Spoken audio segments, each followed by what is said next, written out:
So, here it is, folks. Arguably the most significant car from the Tokyo Motor Show, or the Japan Mobility Show, as it's now called. For India, the brand new 4th-gen Swift hatchback. And look at it. Yes, it's very familiar with many recognizable elements, but entirely new as well.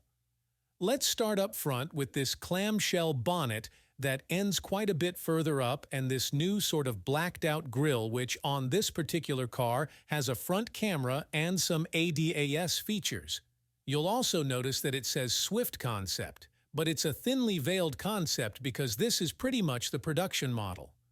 Around the sides, you'll also see that the headlights are familiar, but they are new indeed. The L-shaped DRL, very familiar, and the LED projector headlamps as well. The shape hasn't changed too much. The classic narrow top, wide bottom with a contrast-colored roof remains, and there are some smartly designed dual-tone alloys down here. As we move a little bit further back, you'll notice that the door handle has moved from the door back to its conventional position, and over at the rear, a round fuel filler cap and some very interesting-looking part LED tail lamps. You see the tailgate sort of dips in between the tail lamps, that classic Swift look, and there's a hexagonal element down here in the bumper. But what do you think about the overall look of the Swift? Let us know down in the comments. Now let's go check out what's inside. Now, here in the back seat, a whole lot hasn't changed. The room is similar, and so is the width. It's not terrible. And the headroom is also pretty good. No rear AC vents in this car. I wonder if that's something they'll change for India.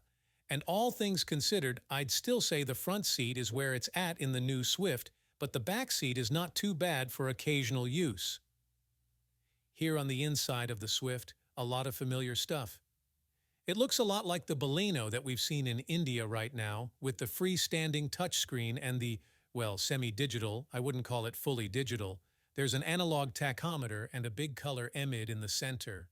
The familiar Suzuki steering wheel is back, with paddle shifters this time, and the toggle switches for the AC vents.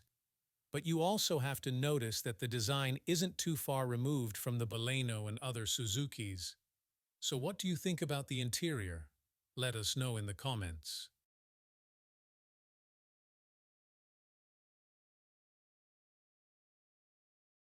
The seats are also very, very familiar.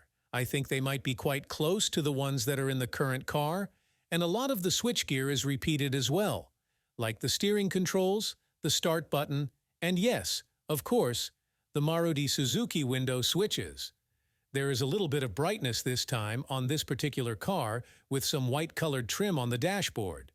But let's see if that comes to India and what trim choices they make. Another very interesting thing on this car is that there are armrests for the driver's seat and an electronic handbrake. Imagine that in a Swift. But there's one more piece of the puzzle remaining, and that final piece of the puzzle is down here under the bonnet, because while this car is a hybrid, what we're going to get in India is something rather special indeed.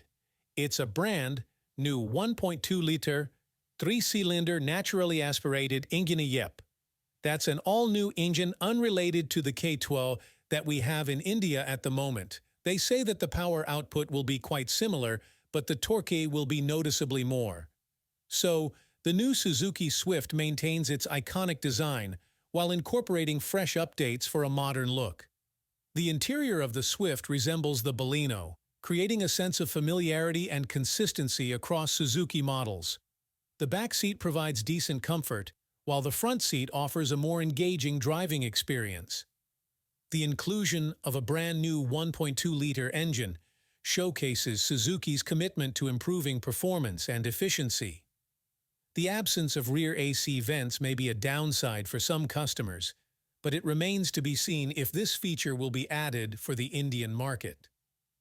The Swift's interior design has some bright accents, which may or may not be available in the Indian version, depending on trim choices. The addition of armrests for the driver's seat and an electronic handbrake add a touch of luxury and convenience to the Swift, enhancing the overall driving experience. Are you excited about that new engine? And are you excited for the brand new Swift? Let us know in the comments, and please stay subscribed to Lux Automotive India.